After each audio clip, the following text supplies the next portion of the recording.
What is up, everybody? Welcome back to the channel. Today I want to go through all 14 of the various ship assists in this game, break down what they do, when they're useful, and in general just kind of give you a feeling of how powerful I think they are. I'm not going to give you a full 1 to 14 list right now. Probably have like a top 3 list at some point coming out, but right now I just want to go through all 14 and discuss them.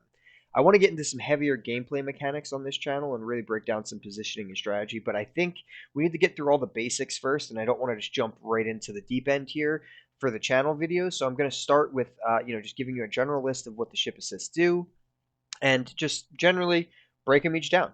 So first up, ship assists in general, you need to know that you will get you'll get 3 different options at the beginning of the game, each one containing 2 ship assists. So you'll see a total of 6 ship assists out of 14 that are in the game at the beginning of each game. You'll then pick one of those 3 options, which will contain 2 ship assists. Now, a ship assist is pretty simple. All they have is just a cooldown, and then you can cast it again.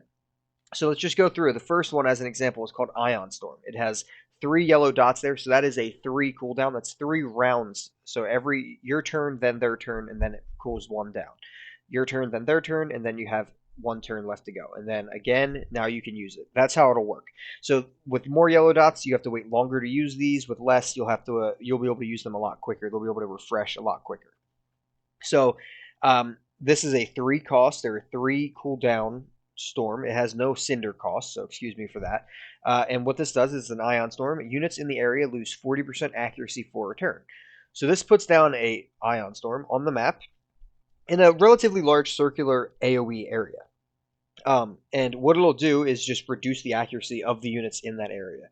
It will also reduce your own units. So in a list that you're playing heavy melee, you don't want to cast this on your own units as you're engaging in their units, but it's really, really good for just putting, if they, leave 2 to 3 or 4 even units together close by that are ranged units, especially hiding in the back, you can reduce their accuracy that way.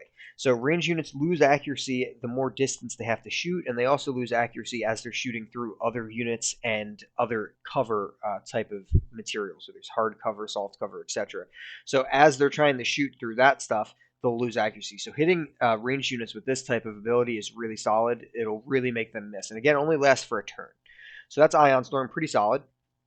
Up next, we have Lifeline. It's a relatively standard, just healing ship assist. Again, 3 cooldowns, so relatively long cooldown. But it restores 5 health to an ally with 5 or less health. So it's not as good on your captain. Really, the stipulation there is your captain. Most units have 6 to 10 health. A lot have 8. A lot have 6. So once they get damaged, you'll be able to use this relatively easily on any of those. But your captain, you'll have to wait till the captain's very low to be able to use this. If the captain has more than 5 health, you can't use this. So this is a pretty good ship assist if you're looking for sustain in your list. If you have some beefier units that you think are going to take some damage and you're okay with playing a little bit slower, Lifeline could be a solid option for you. Stim Burst is allies in an area move 50% further, and this is the first on the list that only has 2 cooldowns, so you can use it every other turn. If it has a 1 cooldown, you can use it every turn. There's only one that has a 1 cooldown, but there's quite a few that have 2. So this is every other turn, allies in an area move 50% further. So this, you boost up the speed of allies of your own units in one area, and again, it says allies, so this doesn't affect enemies. The Ionstorm, if we go back, says units, so that affects both. Allies in an area move 50% further. This is really good for Exterior, for melee-heavy units. If you need to bridge that gap and try to get into combat, Stim Burst is huge. So if you're packing a list that you have units that you know you need to get into their face with, amazing ship assist that you should be looking for if you're really playing a melee-heavy list. With range, it's not bad as well. Especially with units like Maximus, you can pop in and pop out really far. You could just kind of get a better angle, but really, really important for melee units. Charge Nanoshield is the first on this list that has a cooldown of 4. It's give an ally invulnerable. Invulnerable means they can't take any damage for a whole turn. So you give an ally, one of your own units, invulnerable, can be your captain, and then on the opponent's turn, they can't take damage for that turn. But this is a 4 cooldown, so you can't use it often. So if you're playing an aggressive rush type list, this is probably a bad ship assist. Pretty much any of the ones that have 4 cooldown, maybe 1 or 2 can fit in there, but pretty much you don't really want this if you're playing an aggressive type list.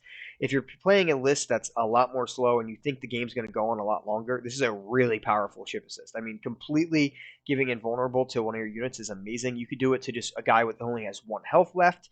You could do it to your captain if you get in a weird position. You could do it to your heavy melee unit that's engaging everybody. It's a really solid ship assist. Stowaway is pretty interesting. It's just a 2 cost, and all it is just reinforce, which just means draw a card from your reserves, add it to your bridge. So that normally costs 3 Cinder. This lets you do it for free. I think this is pretty good in lists that are aggressive, that don't have the Cinder account to actually be able to afford to be able to consistently reinforce. It's also just amazing with Astra, right? Astra wants to reduce the cost of units in your bridge or in your hand, so being able to reinforce every other turn for free, as well as her possibly getting a free reinforce when she finishes an enemy unit.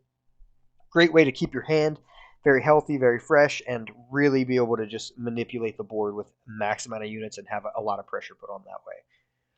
Vortex Beam is essentially like the gravity well from Zax, which is move all the units in an area together. So this will essentially put a single point on the map, and in a circle around that point, all the units will get sucked to this. Super good with the mines that Zax plays. I really like it with Zax, obviously. I've mentioned him twice for this, but it's just a good ship assist in general. It's really good to be able to just kind of move all your opponents right into one spot and then use AoE effects like the flamethrower ability or the grenade or the bombardment or other ship assists that do things in an area.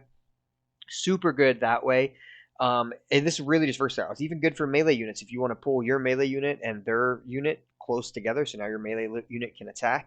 Really good. I think this is really high on my list. I really like Vortex Beam. It's super versatile. Plink, I think, is the one that most people love or hate.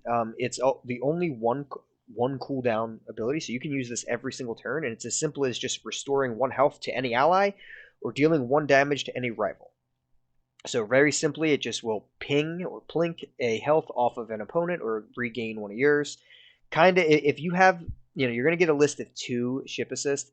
If the other one is something you really want, Plink is always good. I mean, it's never a bad one to have. You're always going to be able to just ping a random unit. You never know when you're going to need 1 extra damage here or there, so you'll be able to finish off units. If you have nothing that you really feel like that's worth shooting on their side, you always can just shoot their captain or restore health to one of your own units or captain. Plink is pretty amazing.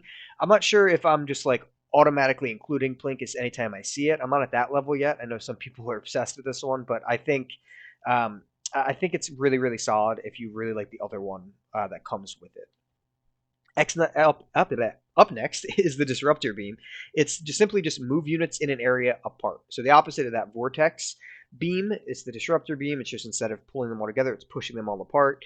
Has very similar patterns to the Vortex Beam. I would say that this is really good for like anti-turtling synergy. So if people are really turtling in the corner of the map with like their defensive dome and their things like that are trying to just keep everything, their amplifier bits whole, trying to keep everything close together, you can just really disrupt them, throw them all different angles, and then just try to ping them apart from there. Very solid one as well for being able to blast people behind cover. Super solid that way. So pretty versatile ship assist here, as well as the Vortex Beam. Escape Hatch is pretty random. It's pretty weird, honestly. It has a 3 cooldown, and it randomly deploys the most expensive unit, max cost of 7, for free, but that unit takes 2 damage. I think this is really good for like Astralists, where you're just trying to build your board like insanely quickly and just have a ton of units out, like on turn 3 or 4. Pretty solid option if you pack a lot of heavy units, like high cost units, 6, 7s, etc., even 5s. And then it's going to just drop that unit in. It's going to take 2 damage, and you're going to have a unit on the board for no Cinder, which is really cool. It's a good way to flood the board, but you do lose a little bit of versatility in the sense of what can your ship assist do and what can you manipulate on the board. But if you're going for pure, just I want to have a numbers advantage, solid one to look at. Orbital Strike is another 4 cooldown, and it's deal 3 damage to all units in an area. So if you're playing an aggressive deck, I get the fact that this is doing 3 damage to multiple units. It's your own units as well, so if you're playing melee units, it can be a little sketch, but you can normally figure out how to get it around there. It's super solid. It does 3 damage to everything. You can hit their captain, you can kill multiple units, but if you're playing an aggressive deck that's trying to win in a couple turns, you're probably only going to get to cast this maybe once, maybe twice, if you're going to win or lose that game if you're really playing aggressive. So I'm not sure it's needed for that, but for lists that you think you're going to go longer in the game with, I mean, it's just great. 3 damage into it's a big area too. You can deal a ton of damage. 9 to 12 damage between 3 or 4 units easily happens when you cast Orbital Strike. Super solid ship assist overall. Here's another 4 cooldown one. It's Stasis Field. It just stuns a unit for a turn, so it completely makes that unit not be able to be ordered to attack, be able to use their abilities, be able to move. Shuts down a unit entirely. Again, not very great in an aggressive style deck. Really good in one that's okay with playing a little bit slower. Stunning a unit is bonkers. You can totally, they get their exterior in your face, you stun it, it can't do anything for the next turn, and you can just free reign and smack it. Crazy, crazy good. Or if they have a really large turret in the back that you can't get to, but it's just killing it, you can stun that, give you a turn break for that. So super solid, but very high cooldown. This is super high up in my list. Corrosive Particles. When damage is dealt to units in an area this turn, add 1 to it. So if you have lots of ways to ping damage, I mean, this and Plink is absolutely insane. If you ever see that, I'm like, yeah, because then you corrosive particles. Plink now does 2. Really, really solid on top of all the damage that you're going to get with other things attacking. So this can hit a whole AoE. Again, this can also hit your own unit, so be careful of that, but you can hit multiple opposing units, get a lot of extra damage, things that do multiple different attacks. So I play a pretty fun rapid fire based list. This adds a ton of damage to that. You get multiple +1 damage for each shot, each one of your multiple shots from your rapid fire units. So Maximus is really good at that. I think Taria the Arsenal gives rapid fire to any other ranged unit. There's a lot of things like that that can really boost the damage of your stuff. And Corrosive Particles, to me, is just very, very high up on my list. Medical Recall is very good for turtling strategies. It returns an allied crew to the bridge, that's to your hand, and it restores 3 health to it. So once your units start getting kind of banged up, you can recall that unit back to your hand, give it 3 health, take it out of a bad position that it's in, and then replay it. I mean, this can be super annoying. If you really are good at positioning and know what you're doing, this can, in a timely fashion, can really throw off opponent game plan. They can just have you pin down, you have a unit that you kind of need alive, like your defensive dome, and you've kind of rotated. Well, you call it back to your hand, and then you replay it way far away from where it just got recalled. Very versatile, very, very versatile ship assist. I think it's extremely potent.